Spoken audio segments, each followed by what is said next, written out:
This is a Film Stories original podcast. Love this podcast? Support this show through the Acast supporter feature. It's up to you how much you give, and there's no regular commitment.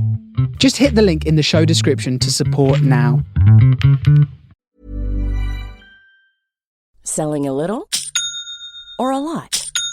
Shopify helps you do your thing however you cha-ching. Shopify is the global commerce platform that helps you sell at every stage of your business. From the launch your online shop stage to the first real-life store stage, all the way to the did we just hit a million orders stage. Shopify is there to help you grow. Shopify helps you turn browsers into buyers with the internet's best converting checkout. 36% better on average compared to other leading commerce platforms. Because businesses that grow, grow with Shopify. Get a $1 per month trial period at shopify.com/work. Shopify.com/work. This episode is brought to you by Progressive Insurance. Do you ever think about switching insurance companies to see if you could save some cash? Progressive makes it easy to see if you could save when you bundle your home and auto policies. Try it at Progressive.com. Progressive Casualty Insurance Company and Affiliates. Potential savings will vary, not available in all states. A little self-care can go a long way, especially amidst the hustle and bustle of the holidays. That's where Vegamore comes in. Trusted by millions, Vegamore is all about giving your hair the love and care it deserves. With their vegan and cruelty-free formulas, you can nourish and revitalize your strands while indulging in some much-needed pampering. Because let's face it, who couldn't use a bit more me time this time of year? Go to vegamore.com/ACAST, code ACAST. That's vegamor.com/ACAST, code ACAST.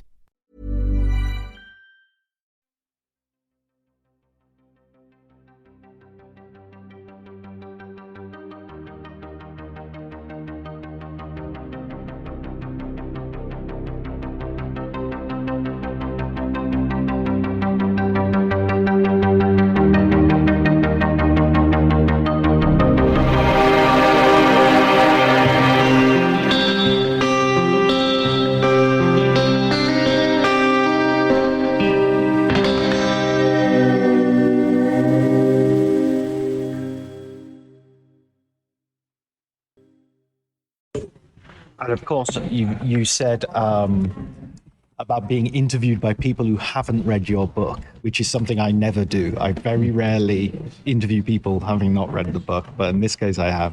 So I'm going to start with a question about your experience with the festival.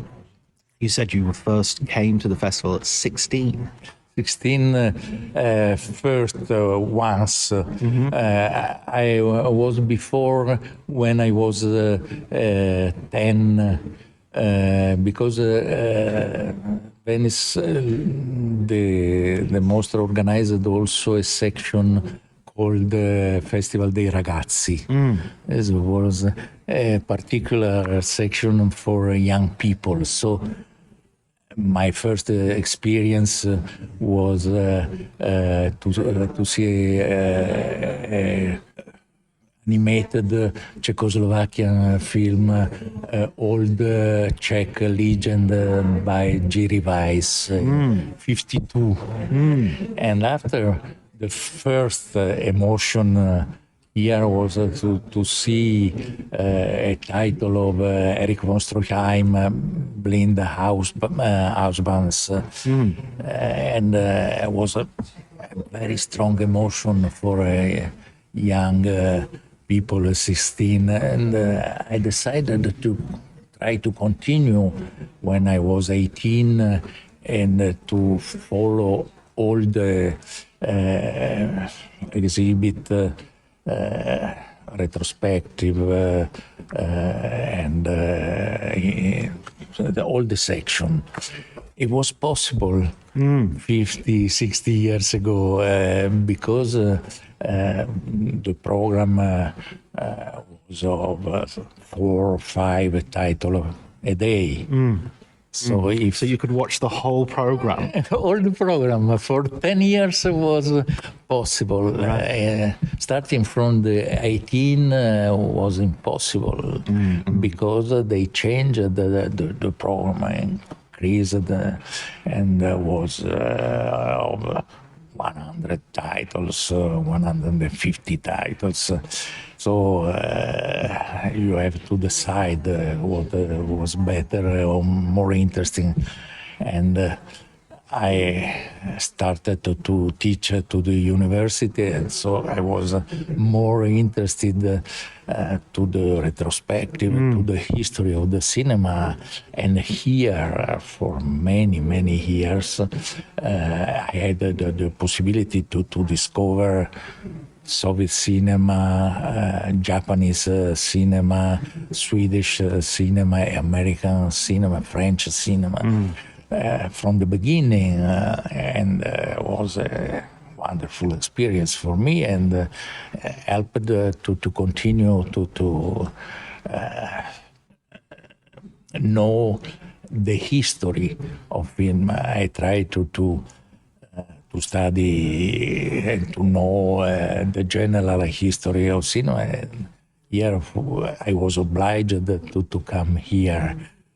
I lived in Lido till 24, 25 years. And you grew up here, yes? Yes, I grew up here. And when I finished my study at the university, I started to teach in Padua. And very soon I started to teach cinema, very, very soon. And so this festival was very important in my life. And maybe I decided my career, what I want really to do in my life, thanks to the Lido. Excellent. And so the festival's kind of like a university in itself. It sort of teaches you Yes. even as you're going ahead. It's true. You had the possibility to see the contemporary cinema and to have a very large point of view on cinema all over the world, and in the same time to have this retrospective that introduce to a very particular moment of the history of the American cinema, of a big, very important director, or unknown cinema of Japan, or at a certain moment we had the possibility to see the Chinese cinema at the beginning of the 80s. And this was very, very important. And at a certain moment, I started to conduce my students here, because the mostra opened to the students from the 80s, from the beginning of the 80s. And so the audience, the public changed in a very evident way. It became more a broader audience. Broader and very young, and with the eyes open to the passion of cinema. And so from the very little audience of the beginning of the 60s, with the audience very distinguished, at a certain moment with a director like Lizzani at the beginning of the 80s, you see an enormous audience that came to participate to the film of Spielberg, Indiana Jones, Alien, and to the film of enormous success. And so we had the possibility to follow all the changes of the history of cinema, on the audience, on the narration, and on the instruments, the platforms. So in writing the book, being so close to the festival as a sort of lived experience yourself, when you were writing the book, did you discover some stuff that was, for you, a really big surprise? What was your sort of biggest surprise in your research? Big surprise for me that I studied Kubrick was to discover that Kubrick was in 52 invited to exhibit, but not in competition. And no sign in the volume, in the edition of the Biennale give this kind of information. I found in a recent biography, American biography on Kubrick, that it was present. So I made a research in the archive. I was not sure to find, and we found a receipt of the destinated to Kubrick in New York of this title, and after we discovered 5 letters. Of the director Antonio Petrucci, on the distributor, American distributor, and of Stanley Kubrick was 23 years, and who wanted to know the reason for which he was not included in the competition. Right, he wasn't happy. He wasn't happy, and he asked what it means, length and character. The 2 reasons for which the film was an hour and 5 minutes of length. It was not a normal, and I think I have no real answer. I think that the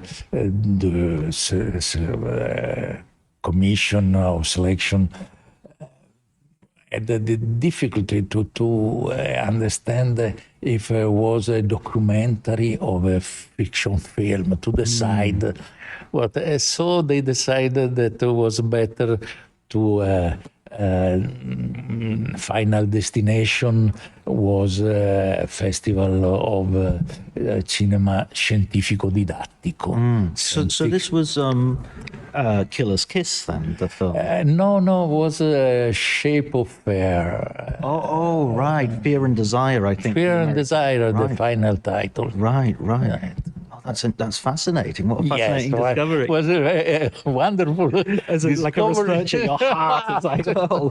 Because I never imagined, I never heard of this, and this recent book that explored the archive of Kubrick found this, but not here.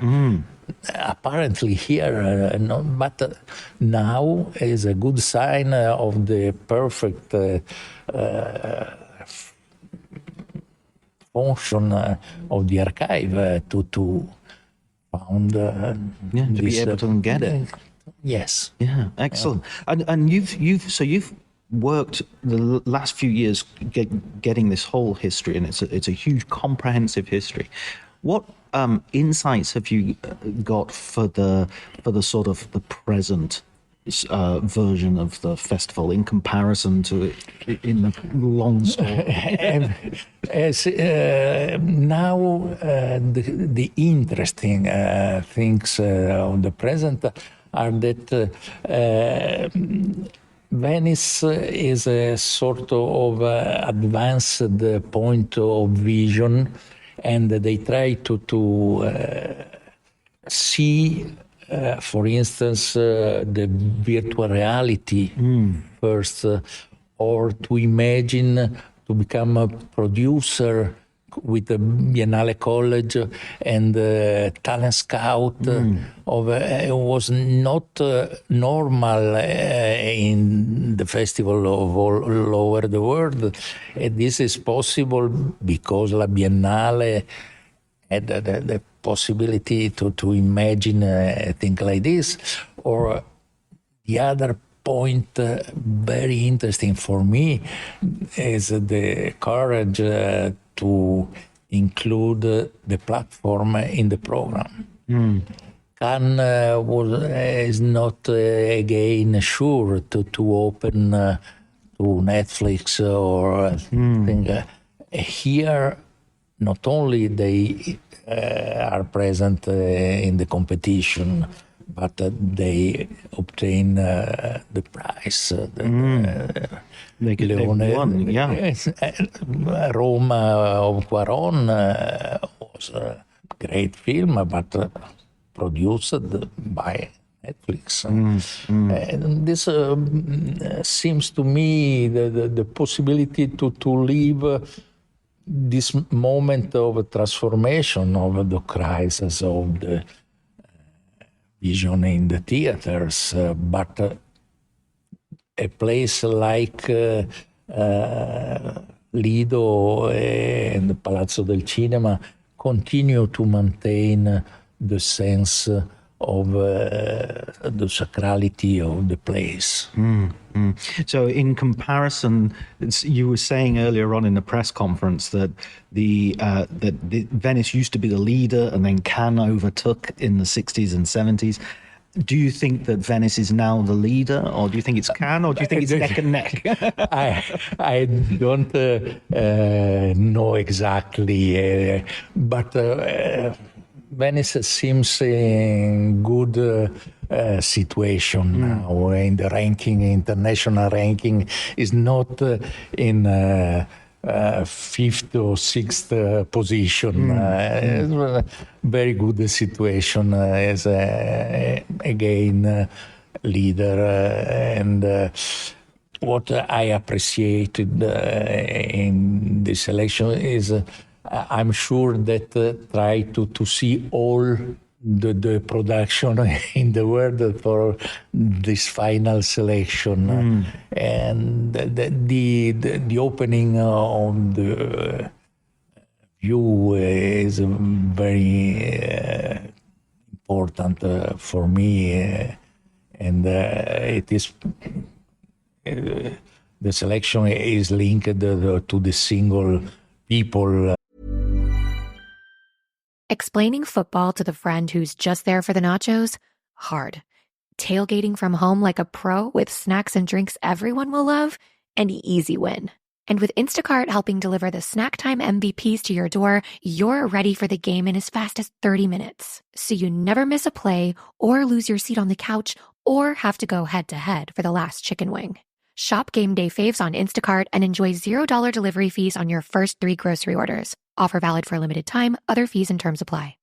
My dad works in B2B marketing. He came by my school for career day and said he was a big ROAS man. Then he told everyone how much he loved calculating his return on ad spend. My friends still laugh at me to this day. Not everyone gets B2B, but with LinkedIn, you'll be able to reach people who do. Get $100 credit on your next ad campaign. Go to linkedin.com/results to claim your credit. That's linkedin.com/results. Terms and conditions apply. LinkedIn, the place to be, to be. But they are very conscient, informed on they have an enlarged view. So one final question. On this podcast, we always ask for a recommended film book that you could we can recommend to our listeners. So what film book would you like to recommend? Any at all in on cinema that you would give someone and say you've got this is you've got to read this? There are so many books. Again, André Bazin, for instance, Robert Sklar, or the book on, there are many books on Renoir, on Hitchcock, not one single book, but if you like cinema, you have to start from the book of Kevin Brownlow or Bordwell and Thompson in English version, and start to have an enlarged vision, and after not the author too much linked to the university. You must have also the pleasure of the book and to be certain that all the information are controlled. Correct. Yeah. Correct. Yes. Thank you so much, Professore. Grazie. Thank you very much. Grazie. That was... Questo era fantastico.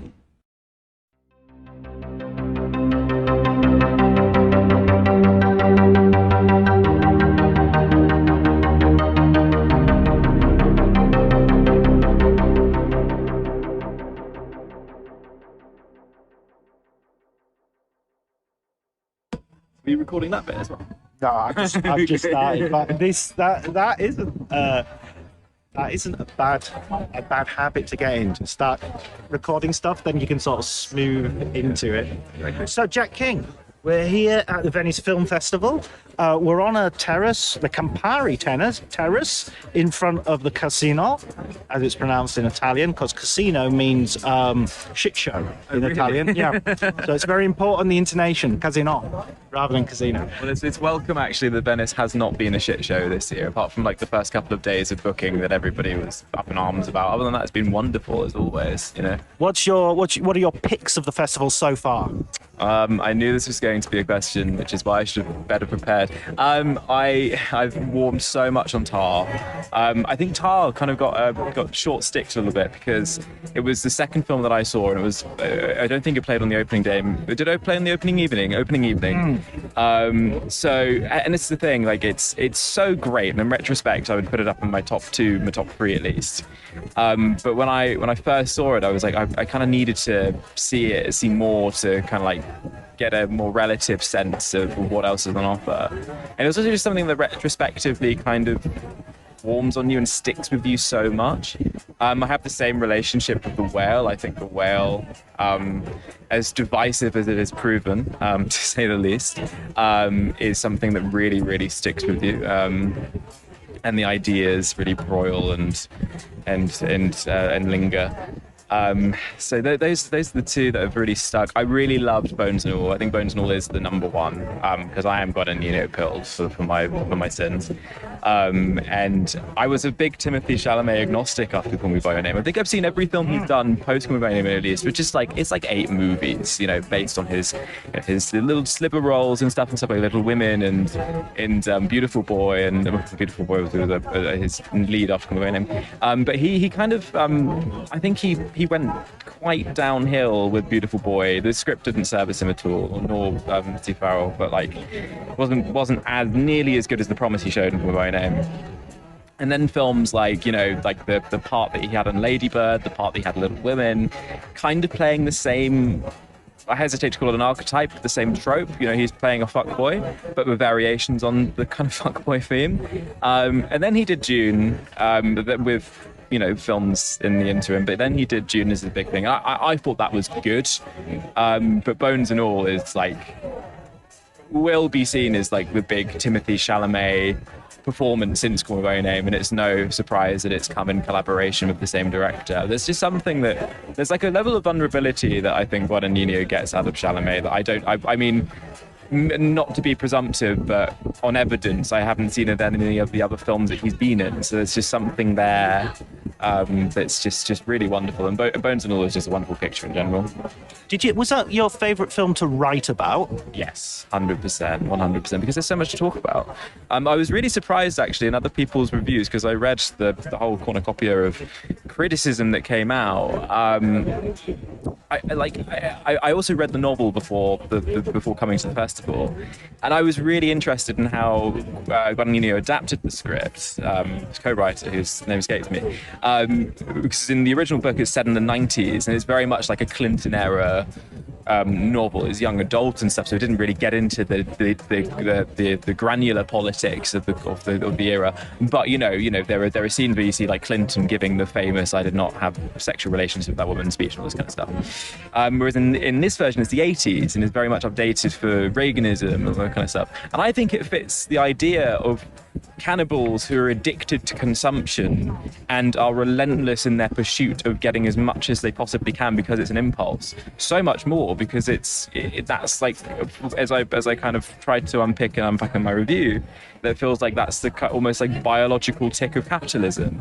It's always that pursuit of wanting more, needing to consume more, needing to have more. That is not a novel observation to make about capitalism at all. I think George Romero made it in the 70s, as did everybody else. But I thought that was like such a wonderful kind of political zhuzhing of that script, and it's just so fucking romantic, like so gorgeous, and everybody puts in such a wonderful performance. I loved unpicking. I think it's the longest I've gone. It was that and the whale because I felt like I was defending it so much, knowing that I walked out and I'd been bawling into that for 15 minutes, and I walked up to Kyle Buchanan from the New York Times, and he was just like, I hated it.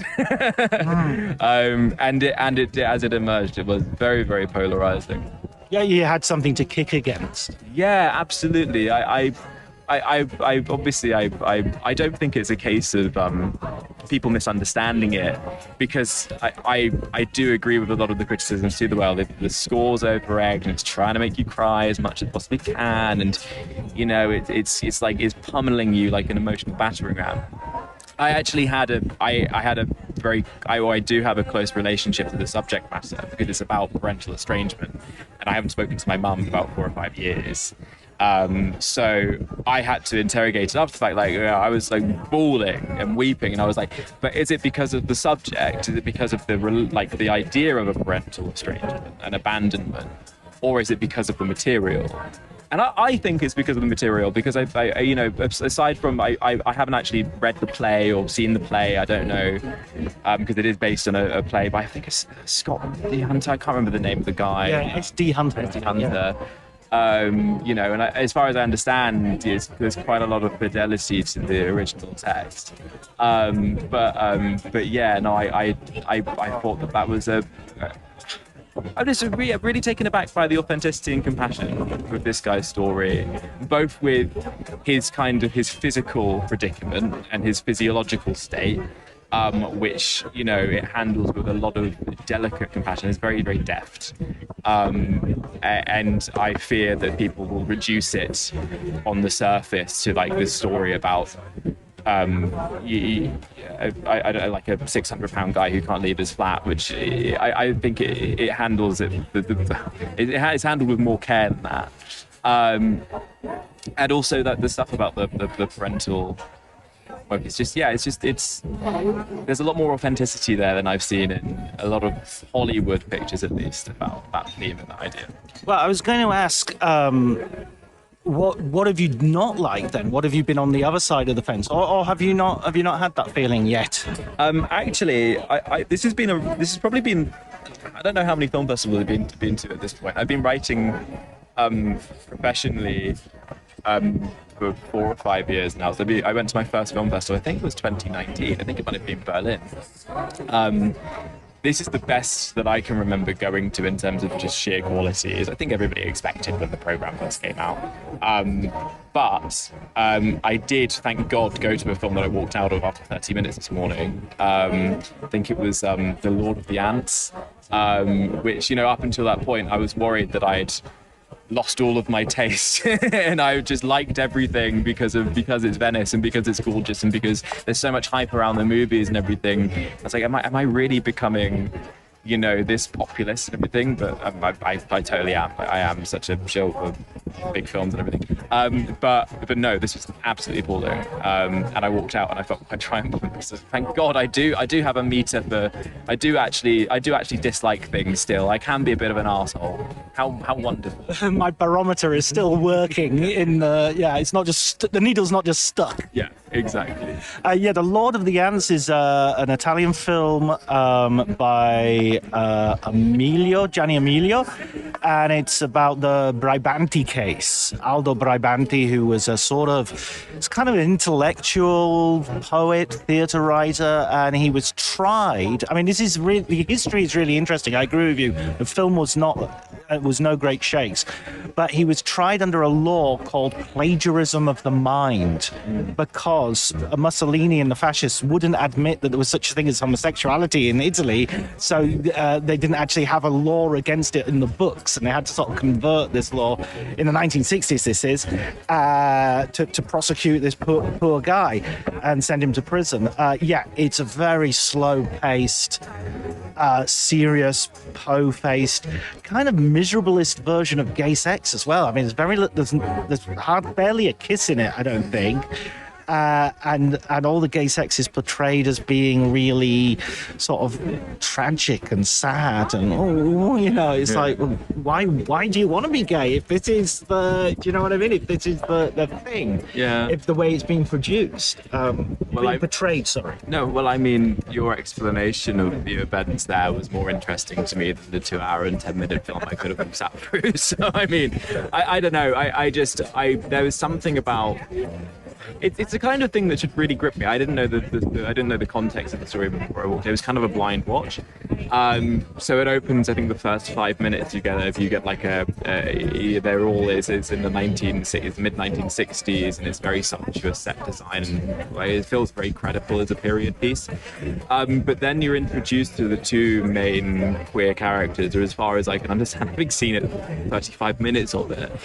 So you see the central subject, and then his kind of younger, much younger muse, and they're having a conversation where they're just exchanging lines of poetry.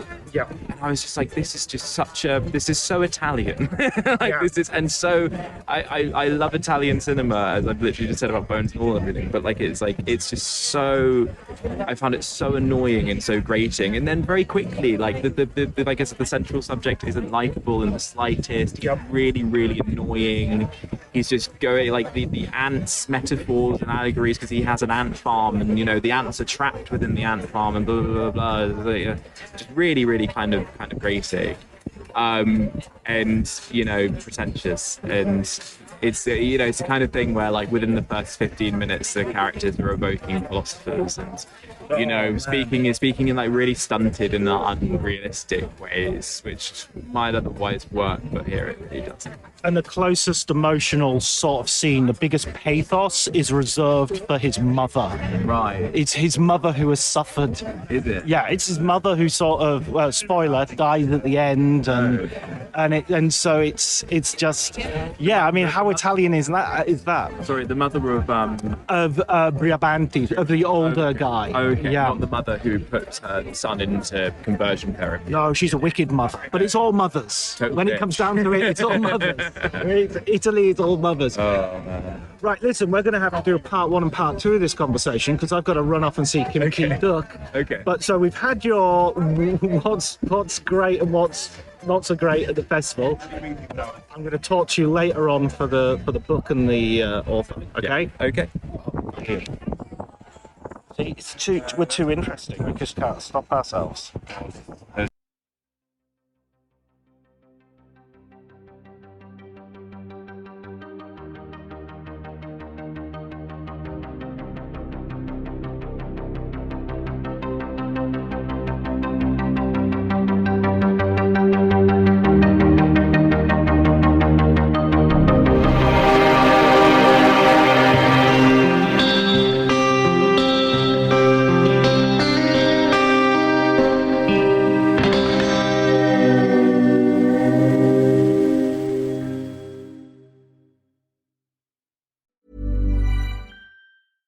$1-800-Flowers.com knows that a gift is never just a gift. A gift is an expression of everything you feel and helps to build more meaningful relationships. 1-800-Flowers takes the pressure off by helping you navigate life's important moments by making it simple to find the perfect gift. From flowers and cookies to cake and chocolate, 1-800-Flowers helps guide you in finding the right gift to say how you feel. To learn more, visit 1-800-Flowers.com/ACAST. That's 1-800-Flowers.com/ACAST. This episode is brought to you by Progressive Insurance. Fiscally responsible, financial geniuses, monetary magicians. These are things people say about drivers who switch their car insurance to Progressive and save hundreds. Visit Progressive.com to see if you could save. Progressive Casualty Insurance Company and Affiliates. Potential savings will vary, not available in all states or situations. My dad works in B2B marketing. He came by my school for career day and said he was a big ROAS man. Then he told everyone how much he loved calculating his return on ad spend. My friends still laugh at me to this day. Not everyone gets B2B, but with LinkedIn, you'll be able to reach people who do. Get a $100 credit on your next ad campaign. Go to linkedin.com/results to claim your credit. That's linkedin.com/results. Terms and conditions apply. LinkedIn, the place to be, to be.